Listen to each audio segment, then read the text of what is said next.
Okay, so for this problem, they want us to solve the following equation algebraically for x. So we're going to be looking for what x equals. And when you're working with a problem like this, not only do you have to pay attention to the exponents, but you have to also pay attention to the base of your exponents. Because if your base is not the same, then you cannot equate your exponents to each other. So we need to focus on turning the bases the same. That's the first step. So the first step is turning the bases the same. So a common number that 16 and 8 have is 2. So 2 to whatever exponent equals 16. 2 to what other exponent equals 8, right? So now we need to figure out what these exponents will be.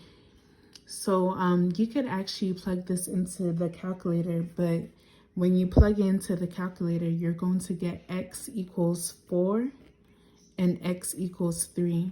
And even with that, you don't really need the calculator. You just need to really focus on the pattern of multiplication, because think about it like this. You could have started off with 2 times 2, and you know that's 4.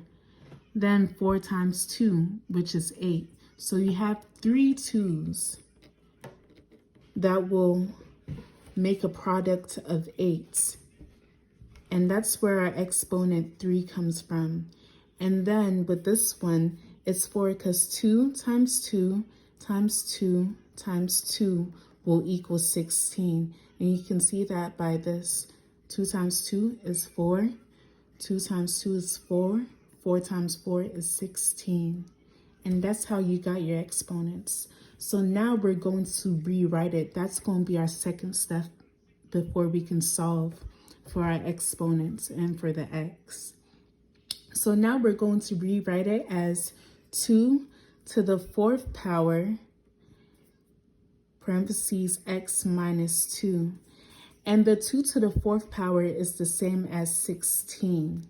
Nothing has changed. It's just the way that we're writing it that has changed. And it's important to change the format of our writing because we want to show how the bases and when the bases will be the same. Because then on this part, it's going to be 2 to the 3rd times the exponent before.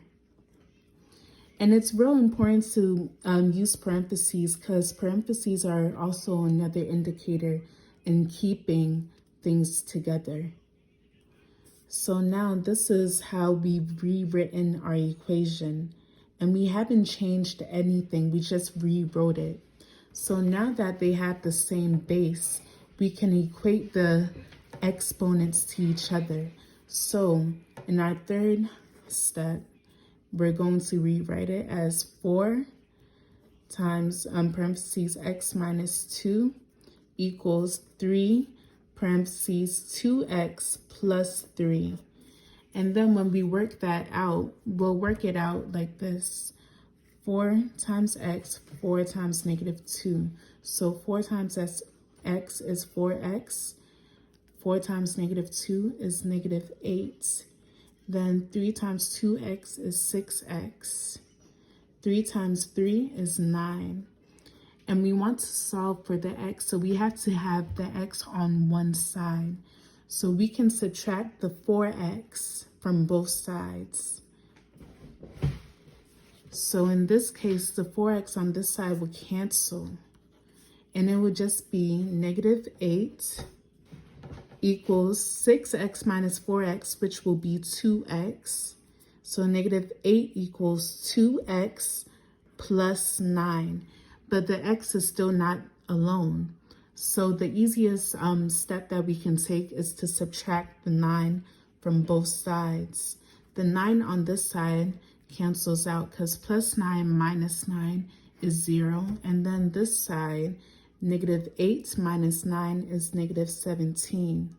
So now we have negative 17 equals 2x. And then the last step is to divide the 2 in order for us to get the x by itself. So then we would get negative 17 over 2 equals x as our answer. And you can even check your answers by plugging it back into the original, by plugging it back into the original equation. So when we do that, let me show you how to. So we're going to do 16, and remember your x is negative 17 over 2. 16 to the power of negative 17 over 2 minus 2 equals 8 to 2 times negative 17 over 2 plus 3, right? So now we're going to put it all together and see what we get. So 16, and then we have the negative 17 minus 2, negative 17 over 2 minus 2. We're going to get negative 21 over 2. And you can plug that into your calculator. Equals 8, and we multiply this. These 2's cancel out, so now it's just negative 17 plus 3, which is going to be negative 14.